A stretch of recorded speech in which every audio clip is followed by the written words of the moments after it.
Byron Murphy the second to the Seattle Seahawks. They get the second defensive player off the board. You had one defensive player before them, which was Latu from UCLA. And the Seahawks, of course, jump on the defense, George, which I was happy for Mike Macdonald. You had 6 out of 12 picks be quarterbacks, which left Mike Macdonald, a defensive guru, to make his pick out of the defensive guys. Yeah, and, Byron Murphy, the second, is a guy who moved up the draft boards quite a bit after the combine. I know I was looking through Bleacher Report's scouting report through him, and they had him as a late first round, early second round pick before at the end of a college football season. But I seen him go in mock drafts as high as number 9 and 10 during the mock draft process. So I think he kind of landed in a perfect spot there. And he could have went 8 or 9th. He could have went towards the end of a first round. He kind of goes right in the middle to Seattle, and a place where, like you said, Mike Macdonald gets his pick of defensive players. And I feel like, he would have been a great pick. Dallas Turner would have been a great pick. But I'm happy with this. I really, really am. And, there's nothing better than seeing that big guy down the middle. We've seen what defensive tackles can do against the Seahawks and Aaron Donald year in and year out. And I'm not saying he's going to be the greatest defensive tackle of all time like Aaron Donald, obviously, but having a force in the middle does wonders. You're listening to the Sports on Tap Seattle podcast. I'm Sammy, and with me, as always, is my older brother, George. Your favorite place to be a fan of Seattle sports. Now let's get this party started. Yeah, I mean, at the end of the day, I think that, a lot of us maybe believed edge rushing was what was going to come out of it. But at the end of the day, we still have Uchenna Nwasu and Boye Mafe and some young pieces that come off the edge a lot. And I think it's nice to bolster up this defensive line and bringing, having Jaron Reed and bringing back Leonard Williams this year, and now also add in Byron Murphy. It feels like they're kind of solidifying the entire defensive line, not just a position or two, but the entire defensive line feels set now. And it's a nice thing to see. And I was reading about Byron Murphy, about how he played up and down the defensive line for the Longhorns. He lined up as far inside as a nose tackle, take all the way to taking a few reps at defensive end. Right. Now, I don't think he's a defensive end in the NFL. He's going to probably be, more of that tackle, defensive interior line. But it's nice to have that versatility, because if there's anything we know about Mike Macdonald, just watching the Ravens defense and hearing what he's interested in doing, he said his goal is to have the teams feel like there's more than 11 guys on the field. And we've seen him last year use some type of 3 safety sets before with the Ravens, and now having versatile guys all over, including Leonard Williams, who we brought in last year, is a versatile guy who we've seen kind of move around a line before, especially in his career. And now having Byron Murphy, who sounds like he is versatile as well, it's a big pick for the Seahawks. I mean, at the end of the day, like I said, only one defender went in the top 15. It was the 15th pick right before Murphy. And so the Seahawks really had, unless Latu was their pick, they pretty much had the entire pool of picks at their disposal to pick from. So I'm sure at the end of the day, this is a top-notch choice for the Seahawks and what they wanted. Yeah, and these days I feel like defensive tackles anyway, the way we look at him is not like back in the day. Warren Sapp, huge guy, can't really move laterally, just kind of right down the middle. Yeah. So now you got a guy who's a little more versatile, as you say. And I read something here on Bleacher Report. It says, against both the run and pass, Murphy is very disciplined in maintaining his assigned gap and maintains extreme active hands throughout each repetition. But that's not the point I want to get to. The point is, combine his explosiveness, keyword, with his hand activity and strength, you get a dangerous pass rushing threat up the middle. So this seems like a guy, like you said, not only is going to be a clogger in the middle of that defensive line, but he can pass rush. And you wanted a pass rusher? Well, we got a 2-for-1 deal here, because he can be a dangerous pass rusher and also a good against the run, as you need a defensive tackle to be. Yeah, and he has speed. I mean, a 4.87. I mean, I don't know if we're just old school and read 4.87 as pretty fast, which I know there's guys that hit lower than that. But for interior defensive lineman to hit a 4.87, it sounds like a pretty good number to me. And at the end of the day, I've seen a lot of places where they had him as the number 1 defensive tackle, of course, but also potentially the best overall defensive non-offensive player. Yeah. So at the end of the day, that's huge for the Seahawks. I mean, this is big for a team that is going to pride themselves, I think, on revamping defense, right? Because at the end of the day, this team that Mike McDonald's taking over, you're sticking with the quarterback you have in Geno Smith, and you brought in Sam Howell if there's somebody you'd like and want to develop. Obviously, we know John Schneider liked Sam Howell coming out of the draft, which is one of the reasons he wanted to take him. And then you have Geno Smith, and you have Jackson Smith and Jigba and Tyler Lockett and DK Metcalf and Kenneth Walker. And the offensive line, if Abraham Lucas and Charles Cross and a couple other pieces are healthy, it feels like Mike McDonald was given an offense when he came here that's like, hey, it's pretty ready. If you have a good coordinator, if there's good health, the offense is pretty ready. The biggest place that, we've been, I guess, lacking at a lot recently and knowing into the draft is lacking is defense. I mean, we did lose, not lose, we got rid of Quandre Diggs and Jamal Adams, and we didn't re-sign Bobby Wagner or Jordan Brooks. The defensive side is Mike McDonald's, forte. And I think that this draft, after seeing this pick, we're got to be prepared for a lot of picks on the defensive side, whether it's safety, more defensive line, another corner for depth, another linebacker. And I think it makes me excited because we know that's what he's good at. And to see him get the top probably defensive player on the board is a really exciting thing to see for a guy who's known as the Sean McVay on the defensive side. Yeah, no, it's great. There's nothing here where you would nitpick the pick and say, oh, they should have done this, they should have done that. I mean, it's honestly, it kind of just fell our way. I feel like if Michael Penix Jr. was still on the board and then you had, I don't know, some like a couple guys on the board in different positions and you sit there and be like, all right, do we go with the defense? But no, it just fell to us. Literally no quarterbacks that high left available. Now I think, it's possible a team reaches for Spencer Rattler, trades up later in this first round or early second round to go get Spencer Rattler. But it just kind of fell to us where it was one of those like no-brainer picks, right? I don't think there would have been many Seahawk fans upset with Murphy. I don't think there'd be many Seahawk fans been upset with Dallas Turner, for example. But I literally think this was like the least upsetting pick. Not him available, but like the least upsetting pick opportunity, right? Because they're really like, oh, yeah, we're gonna just need a defensive player here. Yeah, I mean, there's no nitpicking this. I mean, at the end of the day, I'm looking. He was AP second team All-American after 2023. He had 29 total tackles, 13 solo, 8.5 tackles for loss with 5 sacks, which was all career highs. For him, and at the end of the day, he kind of looked like I saw that ESPN Field Yates had the Seahawks taking him at 16 in his latest mock draft. It kind of just fits, right? He's the best defensive interior lineman. I feel like the Seahawks need that. At the end of the day, you could say we're decently set at corner. We're decently set at safety based on the free agent signings.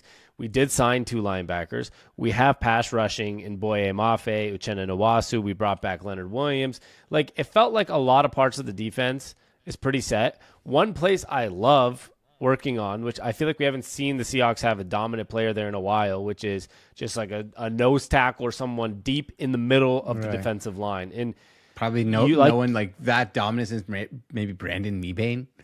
Yeah, I mean, there's like been decent pieces here. Like Jaron Reed's been decent recently, and you have guys like Leonard Williams who kind of plays a hybrid in there, but not somebody that you go take a top 15, 16 pick on that you just see come out and, hopefully, early in his career, you'll see some big impact plays and see how if this whole defense starts to click, he's probably going to be a humongous piece. And we've seen it, like you said, against poor offensive lines that the Seahawks have had.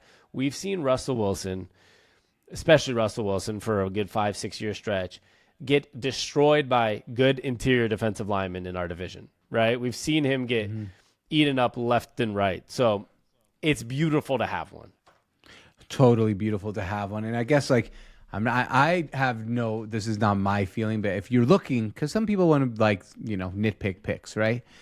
Yeah. In my opinion, if you wanted to nitpick and you actually really wanted to do it, the only thing I think you could actually nitpick is saying, All right, well, before the draft process, he was a late first-round pick, and then he dominated the combine. So maybe he's, the combine masked some of his deficiencies, if you wanted to nitpick. I don't believe that. But if you're looking for a devil's advocate type of take, you can look at that as a take. But I don't believe that personally. Yeah, I'm not worried about that. I mean, at the end of the day, like I said, with Mike McDonald and being a defensive guy, I can't really. I'm sure first of all, they were absolutely thrilled that there was only one defensive player off the board coming, and so this has got to be one of his, favorite picks in the draft or favorite people to take in the draft. So I'm happy about it. And at the end of the day, big body football, 308 pounds. I mean, there's not much to complain about. Played good football at Texas, played competitive football at Texas where they played the Washington Huskies in the college football playoffs. So he's been in big moments. Important program. To me, sometimes that's important too. Sometimes it doesn't matter, but it's good to see a guy that, was competing at Texas and was being the best, won the defensive Big 12 Defensive Player of the Year at Texas.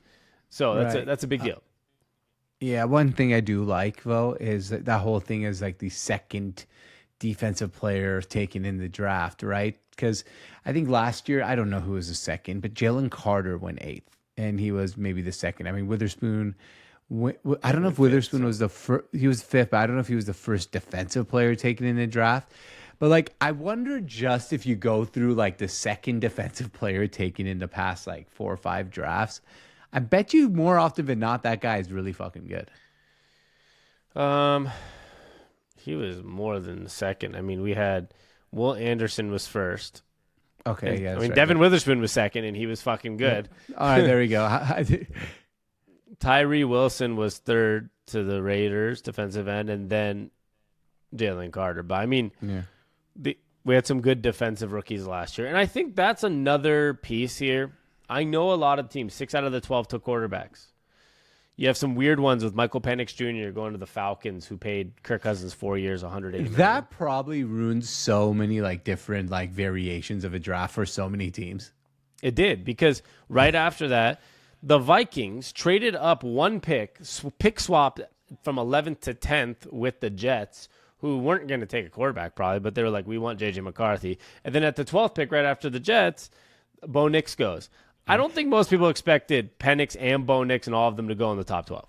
No, I didn't. But what I'm guessing happened with that Jet, I thought about that. That was my first reaction. The Jets aren't going to take a quarterback. Why are you trading with the Vikings? Or the Broncos were trying to trade for it too. Yeah, I'm guessing the Broncos were at 12. They're probably trying to trade up as well, and then they just chose the better deal between those two teams. That's what my guess. I have no idea. Because the Jets weren't going to... Well, shit. How long is Aaron Rodgers going to play? Maybe the Jets were going to take a quarterback. Who knows? Kirk Cousins got his backup drafted right after signing 4 years, 180. So you never know. Yeah, you never know, really. But yeah, no, I'm so excited about this pick. Excited for the rest of the draft. I know we do not own a second round pick, right? Right. 81, third round. Yeah, but you never know what we might do if something comes up and available and you end up getting a second round pick some point in the draft. So I'd keep your eyes out and open during the second round for more picks if you're listening.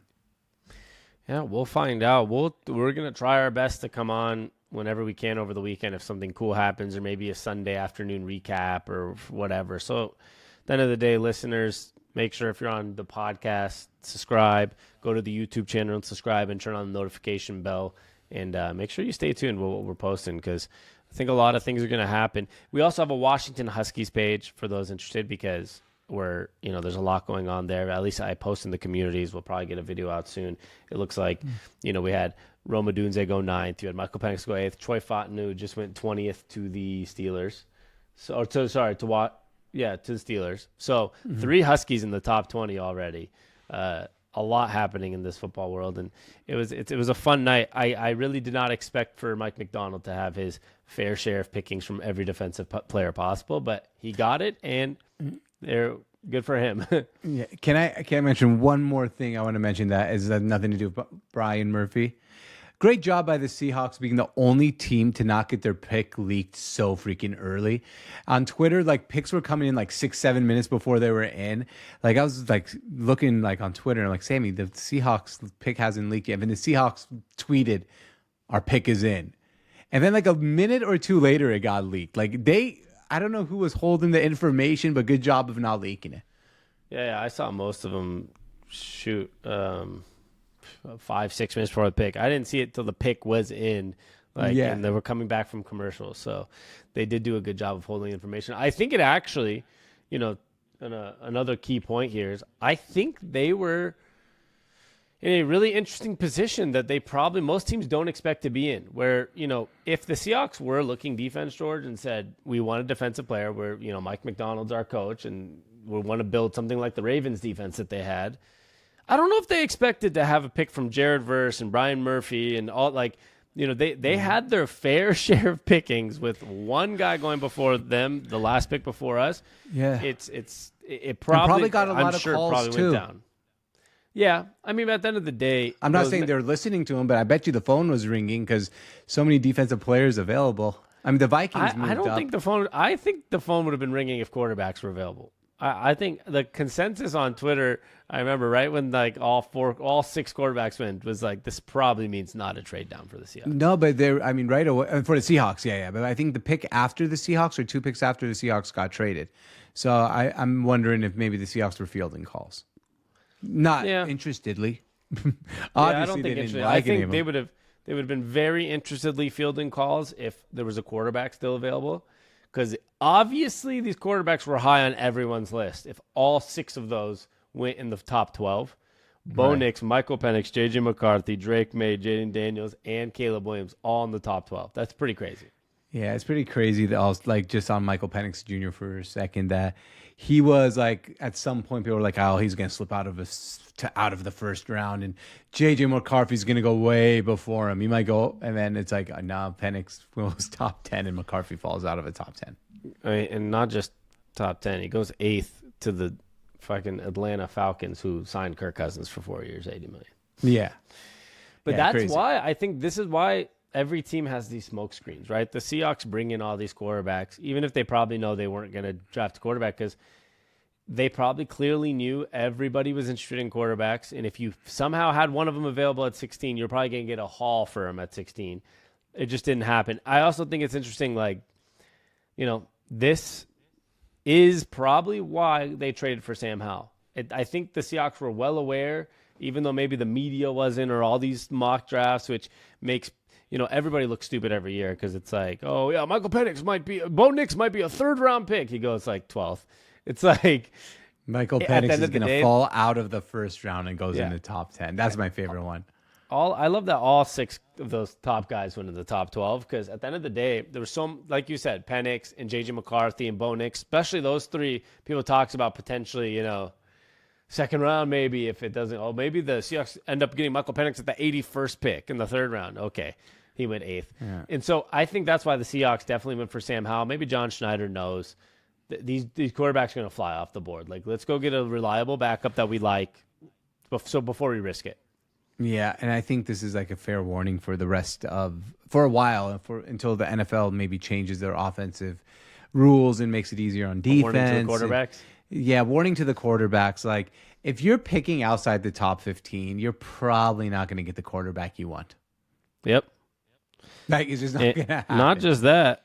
Also, if you are a quarterback who is not playing well, that your team is going to draft a quarterback. Like, there's not many safe zones here. I mean, at the end of the day, you have, the Patriots drafted a quarterback a few years ago, got rid of him, drafted a new one. Washington drafted Sam Howell, tried him for a year, drafted a new one, and traded him. The Bears drafted Justin Fields, traded him, got Caleb Williams. You have the Broncos. They got Russell Wilson, got rid of him, drafted a quarterback. Falcons signed a quarterback, but he's a little older, drafted a quarterback. So, like, at the end of the day, no one's safe anymore. If you are the NFL now, because of the offense, like you said, quarterback is like the most important position. So if you do not play well, if you are not the guy, Russell Wilson went from Super Bowl champion, like MVP, like, oh, he could win the MVP this year every year, to being traded away and they kept Geno Smith as a quarterback, to getting pretty much cut from the Broncos, to now going to the Steelers, who also brought in Justin Fields in case they don't like Russell Wilson. Like, you are not safe in this league anymore at all. Yeah. I mean, I'm just going to tell all quarterbacks, beware if you've torn your ACL and changed teams and signed a $100 million contract. Your job might not be safe. Sorry, Achilles. What did I say? ACL. ACL guys too. Beware. I mean, it's not even the Kirk Cousins injury, guys. I mean, at the end of the day, you were right. Maybe the Jets traded for that, or the Vikings traded for that pick because the Jets were considering. Well, he's also Achilles, I guess, but they're considering getting a backup for Aaron Rodgers. But I mean, at the end of the day, all those other examples are very true. Like, all these teams got rid of guys and brought in new guys, and got rid of guys and brought in new guys. Justin Fields has been he was one of the best 2 or 3 Bears quarterbacks ever at this point, because they've never had a good quarterback, and they're ready to go. I know it's Caleb Williams, but they're ready to go. Mac Jones got a year or 2 in New England, you're out. Zach Wilson got a year or 2, he's out. I mean, everybody is out. So this is actually a message to Geno Smith too, and even the Sam Howell. Like, if you have a bad year, the team, first of all, is going to not have a very good record, and they will draft your replacement next year. Like, so, and that's the way it should be. I've always said that about quarterbacks. Like, draft one, trade for one, sign one until you got your guy, because you're not going to win in this league without your guy. Yeah, you're not going to win with I don't know, Gardner Minshew as your quarterback, Zach Wilson. Yeah, I wanted to get someone a little better that's starting caliber. Zach Wilson, I don't think might be even starting caliber anymore. But I mean, even I love Geno Smith right now for a stopgap. You're not going to win a Super Bowl with Geno Smith, most likely. No, you're probably not going to win a Super Bowl with Geno Smith. Unfortunately, I wish you could, because I love the dude and he's our quarterback. And I'm going to talk myself if we're 8-1 at one point next season, hey, we can win a Super Bowl with Geno Smith, but more likely than not. Yeah, if Mike McDonald is a defensive guru, and we've seen a few times, the Ravens have done it themselves. The team he came from, Tampa Bay's done it. Like, there's times where you can have the 15th best quarterback in the league if your defense is generational. But that's like how the rare Seahawks it is. Did with Russell Wilson. I mean, it was the second year. He wasn't the 2016 Russell Wilson at the time. Right. He was the Russell Wilson that was ascending. Yeah, which was, you're right, probably the 15th best quarterback in the NFL during his second year. Now, the third year when they went to the Super Bowl, I'd say he was easily top 10 quarterbacks in the NFL. Yeah. And they lost. Yeah, I know, just ironically. Yeah. All right. Well, we have a long weekend ahead. Let's see what happens. Love the pick by the Seahawks. And, I think that's all for now. That's all she wrote. Well, until the second round. Third round for us, technically, for now. Much love. This is the Sports on Tap Seattle. You can find us everywhere at Seattle on Tap, YouTube, TikTok, Instagram, Facebook, Twitter, wherever you want to find us. And the podcast, if you look up Seattle on Tap on any podcast platforms, it'll pop up. So please support, and we love y'all. And George, you know what we like to say. Thank you for stopping by.